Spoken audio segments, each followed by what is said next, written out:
Hello and welcome to a wet, a windy and a grim Reykjavik in Iceland.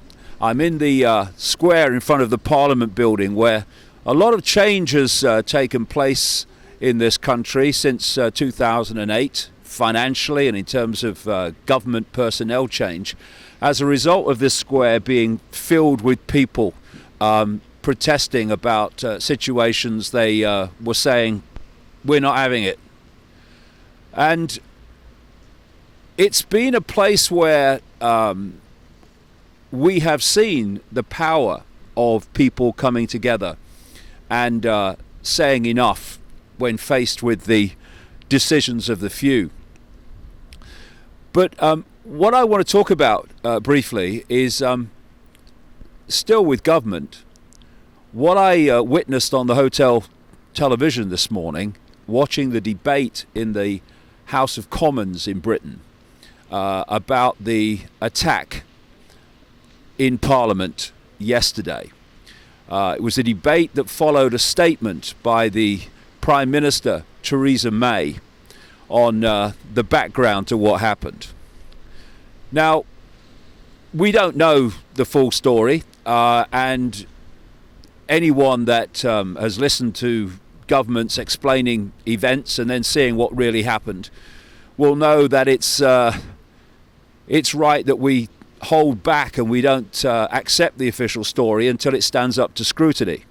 But that's for the days and weeks to come.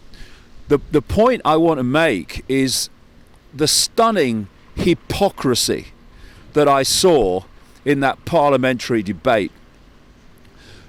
First of all, we should be thinking of the families of those who died and those who've been injured, some of them badly.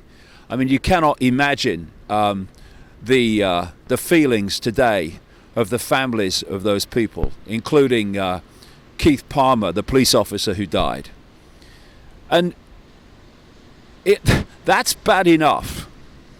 But to see then the hypocrisy in the Houses of Parliament, where you have Theresa May saying that the voice of hate and evil will not destroy our democracy, that we must come together behind our shared values, and that democracy won't be destroyed by attacks like this.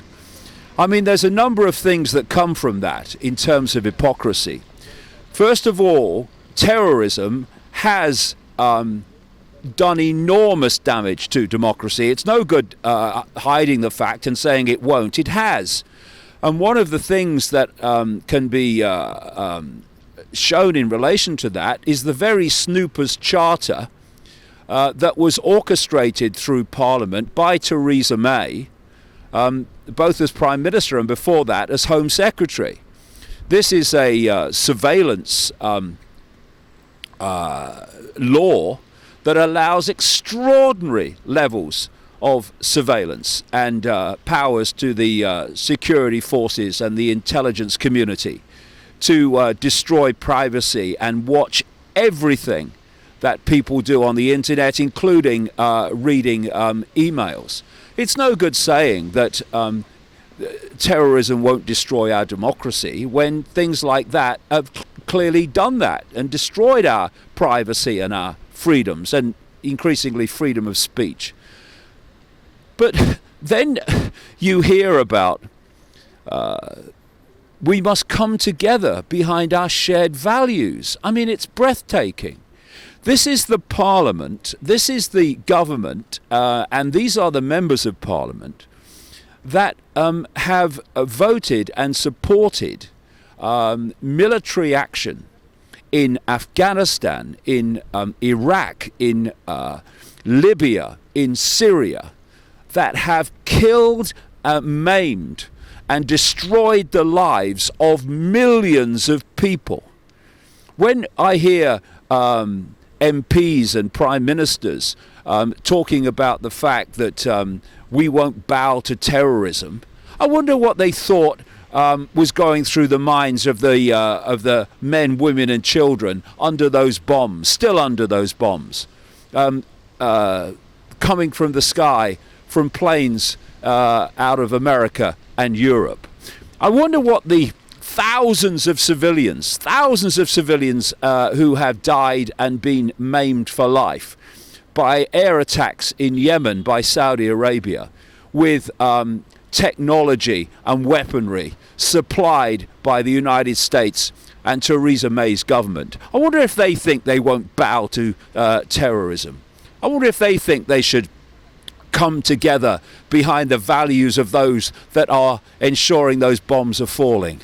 You know, we really have got to get up out from our own arse in the West and stop going through this extraordinary process of cognitive dissonance, where we think that we can condemn terrorism and we can say it won't destroy our democracy and it won't do this and it won't do that and we must stand behind our values, while at the same time the West and the governments of the West being the most grotesque in terms of scale forces of terrorism, death and destruction on planet Earth. It really is about time the people started calling them out on this and not falling for it. The West is the biggest terrorist operation in the world, with its massive military and its NATO network. And yes, terrorist attacks of all kinds are terrible and ridiculous and ludicrous and insane. But we should never forget that the biggest terrorists on planet Earth, decade after decade, are the West, the very governments that condemn the terrorism of others.